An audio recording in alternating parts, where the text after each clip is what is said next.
The question, the deeper part of the question is, so prove to me that the Democratic Party is racist now.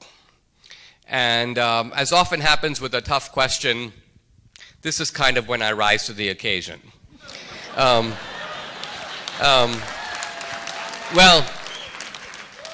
let me just say this. If one goes today to the Democratic-controlled inner city, and we're talking here about some 24 cities entirely dominated by the Democratic Party, there's not a Republican in sight. I argue that we will see in them now all the 5 features of the slave plantation that Kenneth Stamp outlined in his classic work, The Peculiar Institution. In a description of the plantation, Kenneth Stamp identifies 5 things that you would see on a slave plantation. Number 1, broken down, dilapidated, and unsafe housing. Number 2, broken families. You can see this under slavery. There was a confusion of who's the real father, mulattoes running around in the plantation, the family structure in decay. Number 3, a high degree of violence required to hold the place together.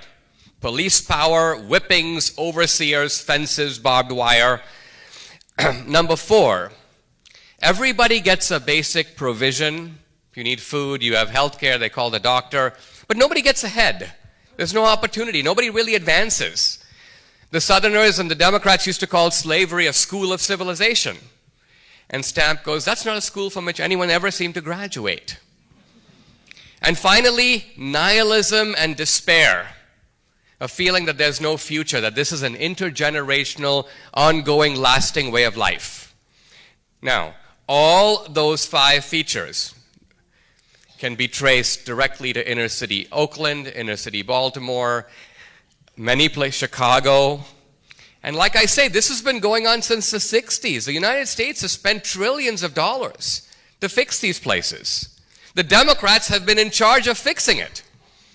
And yet, many of these places are no better off than they were in 1967.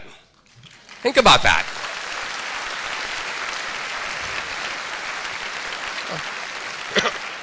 So, at the very least, this reflects a callous and shocking disdain for the welfare of the people who live in those communities. And for me, this is a big opportunity for Trump.